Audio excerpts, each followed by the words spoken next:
The endless stretch of space stretched far and wide, a void filled with the silent hum of distant stars. But inside the sleek, gleaming mothership that loomed over Earth, an alien council of towering figures gathered around a massive holographic display. The planet below, blue, green, and filled with life, was of no concern to them. Their cold eyes, gleaming with intelligence and power, were focused on their conquest. This world was nothing more than a pawn in their grand design. Why? Waste time? They're nothing more than pets, one of the aliens, his skin translucent like glass and shimmering with an ethereal glow, scoffed. He leaned back in his high-tech chair, his expression one of utter superiority. A deep, vibrating laugh filled the room as several others joined in. "Yes, pets," another alien leader, tall and broad-shouldered, echoed. "Our task will be simple. These humans, they are weak, defenseless. They don't even know how to fight back. It's laughable." Commander Zarak, the supreme leader of the invasion fleet, observed Earth with a calculating gaze. He was an imposing figure, his black armor glinting under the cold, artificial light of the ship. "These creatures," Zarak said with a derisive sneer, pointing at the hologram showing human cities, "they live in cities made of glass and steel, yet they are as fragile as insects. Their so-called pets will be their downfall. They have no value beyond being obedient. Toys at best." The room fell silent for a moment, the weight of his words hanging in the air. He was right. The aliens had watched Earth for centuries, cataloguing human behavior with the detachment of scientists studying ants. From their vast perspective, humans were nothing more than a weak species, easily herded and manipulated. The idea that humans could defend themselves was laughable. "You don't think these creatures can actually fight back, do you?" Zarak's voice was tinged with amusement as he surveyed the room. He leaned forward slightly, almost taunting his fellow commanders. "Look at them. They're nothing more than pets, clumsy, dependent, and utterly incapable of mounting any sort of real resistance." The other aliens laughed, their voices like the sharp clang of metal on metal. They mocked the human race, those creatures with their bizarre rituals of ownership over pets, the ones they seemed to adore beyond reason. One alien, an older being with tentacle-like appendages, turned to Zarak. "I can't believe they keep these animals in their homes," he said, shaking his head. "How foolish. It's almost cute, isn't it? They believe these creatures love them, that they have some purpose other than to amuse them." He laughed. "Well, that's their mistake. The universe isn't kind to pets, and neither are we." Zarak's lips curled into a thin, wicked smile. "Exactly. We will take their world, herd them like cattle, and use them as we please. The pets will be no more than another asset in our possession." His voice dropped to a colder tone. "The humans themselves will be nothing more than tools. They will have no more agency than their so-called pets." At that moment, in the quiet, unknown corner of Earth, in a small, unassuming house, Sarah, an ordinary human woman, sat with her beloved cat, Whiskers. The small calico cat, purring softly in her lap, had no idea what was coming. But the bond between Sarah and Whiskers, one formed over years of companionship, was more powerful than anything the aliens could imagine. The love Sarah felt for her pet was unconditional, unbreakable, and it was this love that would ignite a fire in her that the aliens had failed to anticipate. The aliens were convinced that their mission would be an easy victory. The humans would surrender as expected, the pets would stay docile, their owners compliant, and all would be well. But what they didn't understand, what they could never comprehend, was the ferocity of a human heart when it is pushed to protect what it loves. A tiny spark of rebellion was already smoldering, unnoticed by the aliens. It was a bond between human and pet that would set everything into motion. The aliens may have thought they were conquering Earth, but they had just unknowingly challenged something far stronger than they could ever fathom, a human's love for their pet. And so, as the first alien ships descended toward Earth, the fate of the planet and the invaders was already sealed.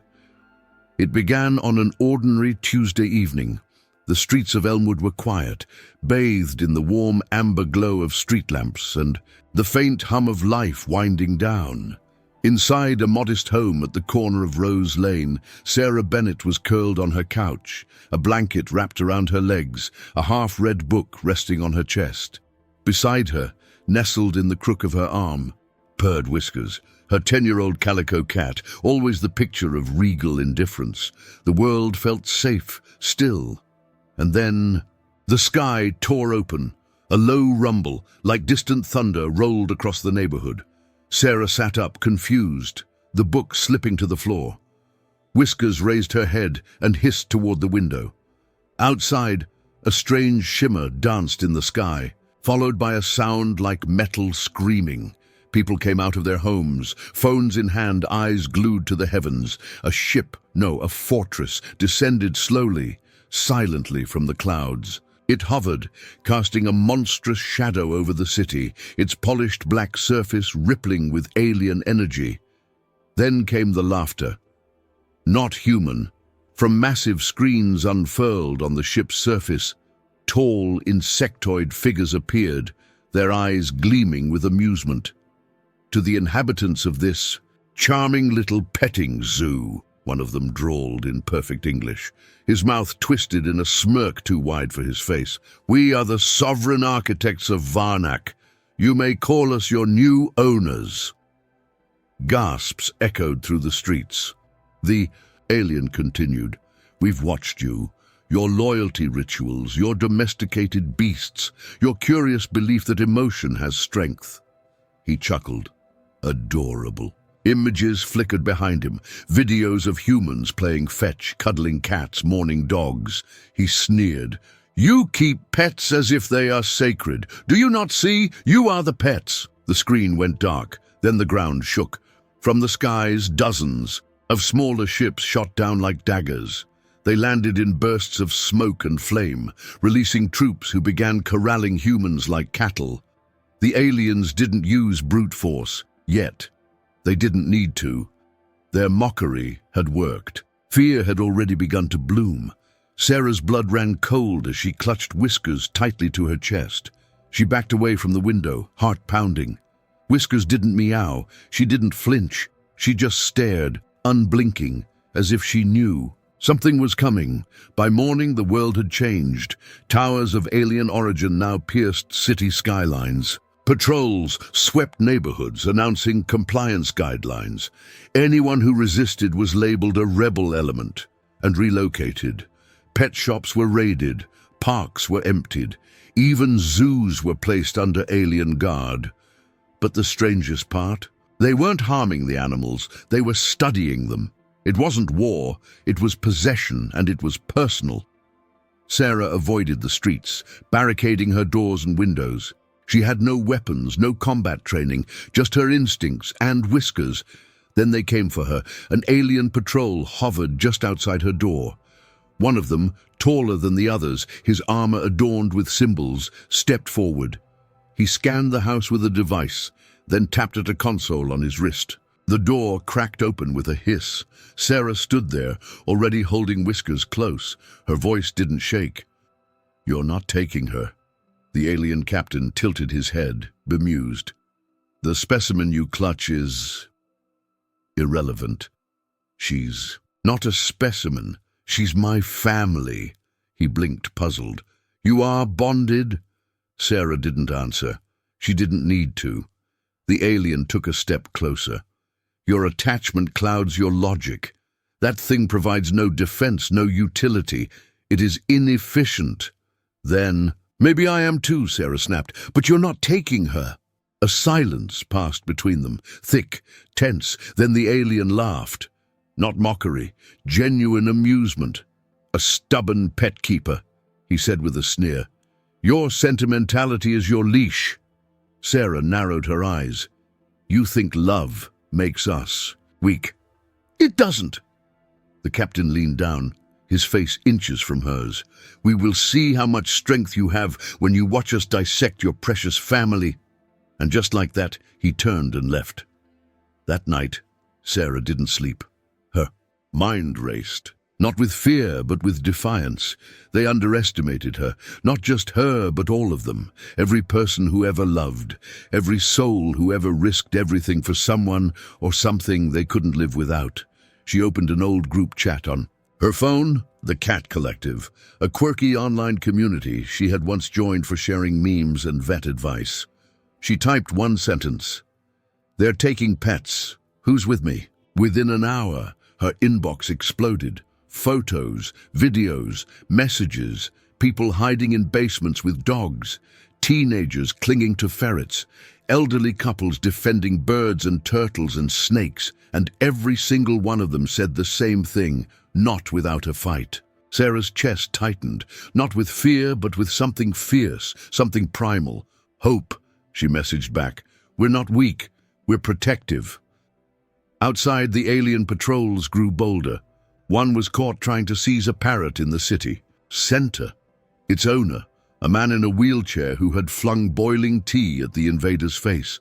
Another alien squadron was pelted with rocks and fireworks by a group of kids guarding a golden retriever. No coordination, just instinct. And then, one by one, the dots began to connect. It wasn't just sentiment driving them, it was strategy, because pets weren't just loved. They were trusted, alert, unpredictable. They could move silently, fit through gaps, detect shifts in air, sense intent. Cats, especially, could disappear and reappear like smoke. Sarah looked at Whiskers, curled up in her lap like a living question mark. "Maybe," she whispered, "we're not the ones being studied." Whiskers blinked slowly, as if in agreement. The next morning, Sarah opened her door and stepped into the quiet street. She wasn't alone. Across the block, a man held a ferret in one hand and a makeshift spear in the other. A girl in a hoodie had a kitten peeking out of her bag. A teenager carried a lizard on her shoulder. None of them looked like soldiers, but they had something the aliens didn't: attachment, loyalty, and fury. And for the first time, Sarah realized something chillingly beautiful. The aliens had misunderstood the species they were dealing with. They thought humans were pets. They had no idea we're pack animals. And when you come for one of ours, you come for all of us. The alien mothership hovered like a wounded god over the smoldering city. Its underbelly split open with an eerie hum, revealing a wide docking corridor. Below, the human resistance emerged from the shadows of the collapsing world they once called home.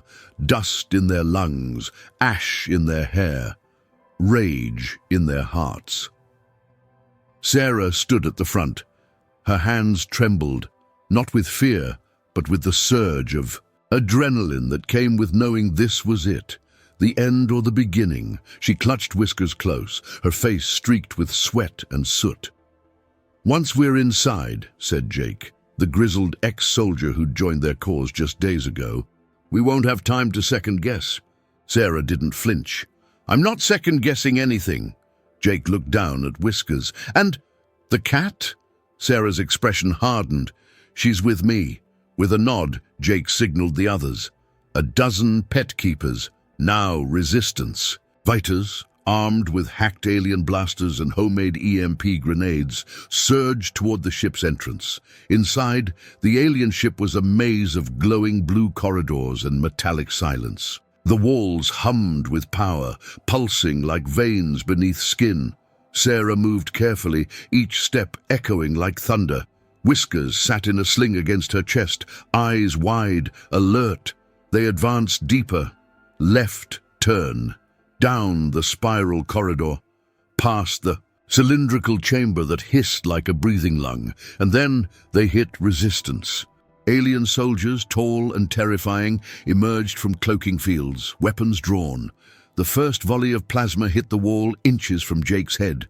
"Cover!" he barked. Chaos exploded in the corridor. Blasters fired. Screams rang out. A grenade was lobbed, shattering the silence with a sonic boom that rattled Sarah to her core. She ducked behind a pillar, clutching Whiskers tightly. All around her, the air was alive with fire and fury. They were outnumbered, overpowered, and then it happened. Whiskers leapt from Sarah's sling, without warning, without fear. Whiskers! Sarah screamed, reaching out instinctively, but the cat was already sprinting down the hall, weaving between feet, ducking under beams, disappearing into shadows. "Are you kidding me?" Jake shouted, firing blindly. "We're in the middle of a war zone and your cat decides now's the time for a walk?" But Sarah wasn't laughing. Something clicked inside her. She didn't know why, but she knew that Whiskers wasn't running away. She was running toward something. A ripple of confusion spread through the alien troops. As Whiskers darted past their legs, one of them stepped back and hesitated, eyes following her movement, confused. Another turned, just for a second. It was enough. The humans surged forward. Sarah screamed over the chaos.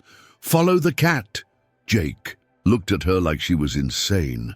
"I swear, if we die because of your psychic feline, trust her," Sarah yelled. With no better plan, the group charged behind Whiskers as she darted into a side tunnel. The alien fire grew more erratic, their ranks breaking. Something was happening. Their systems, designed with cold, calculating logic, couldn't process the random movement of an animal that didn't follow human or alien patterns. It wasn't strategy. It wasn't algorithm. It was instinct, the one thing they hadn't prepared for.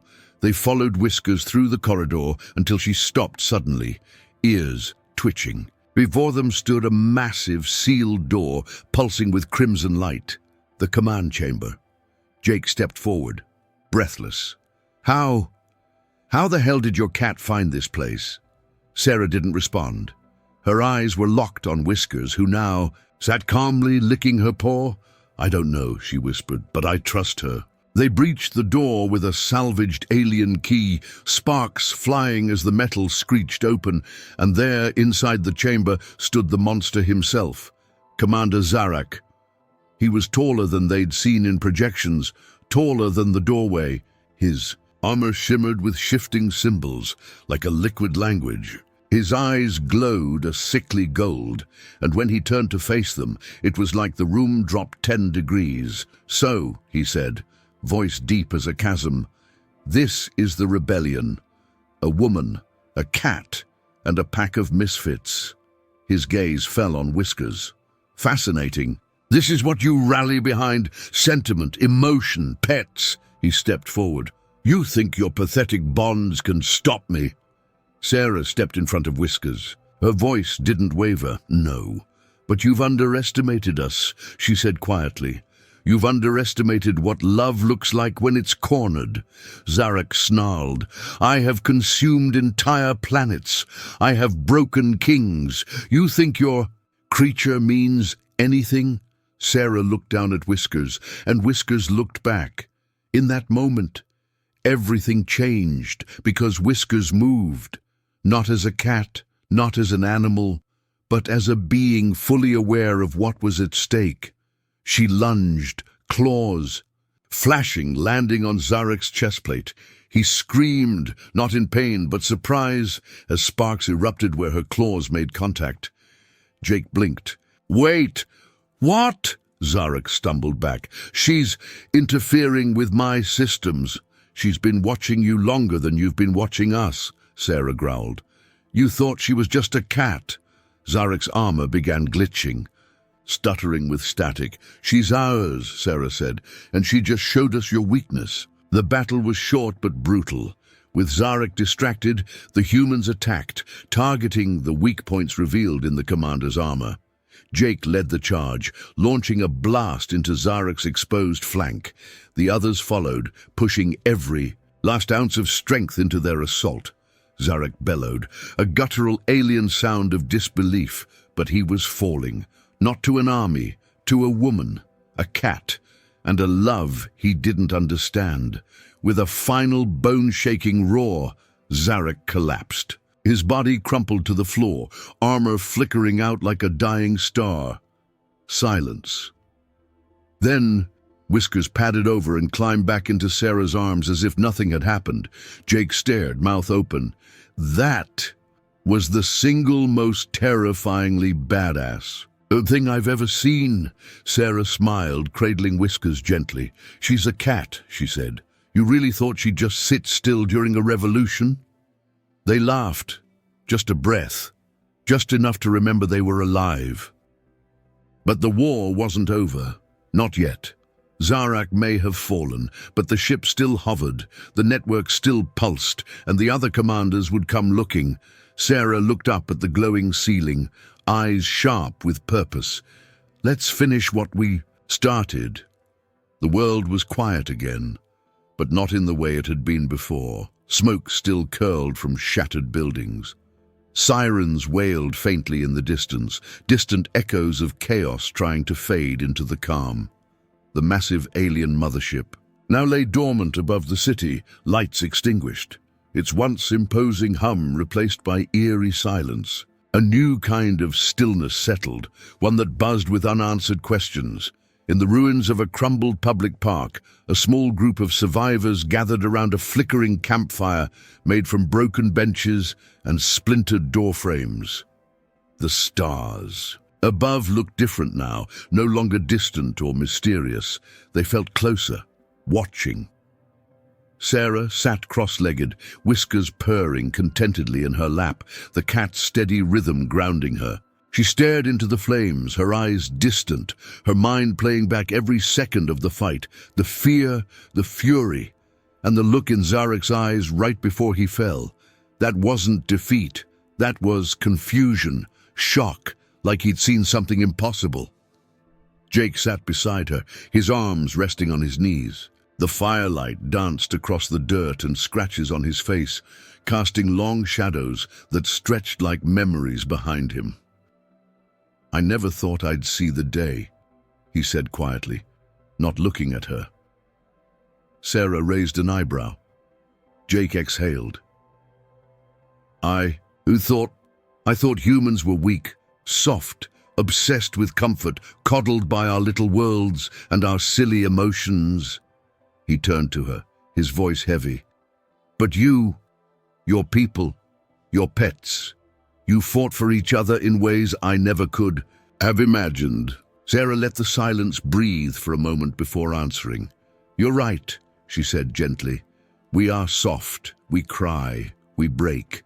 We hold each other when the world falls apart. But maybe that's what makes us strong. She stroked Whiskers' head softly. Love makes us do impossible things. Jake watched her, then chuckled softly. Just once. A cat saved the planet. Never thought I'd say that sentence. Sarah smirked. She's always been dramatic. A quiet laugh circled the fire, spreading like warmth. For just a heartbeat, they were more than survivors. They were human again. But the moment didn't last. Sarah's gaze turned upward, toward the sky. The black, endless sky. They'll come back, she murmured. Not him, but others. Jake nodded grimly. Yeah, we showed our hand. No, Sarah corrected, eyes narrowing. We showed our heart. She looked down at Whiskers, who was now curled peacefully against her chest. They thought we were pets, controlled, predictable. Her voice dropped, more to herself than anyone else. But they forgot that pets love their people, and people protect the ones they love. A girl named Lena, barely 16 and carrying a chinchilla in her arms, piped up from the other side of the fire. What if they bring more ships?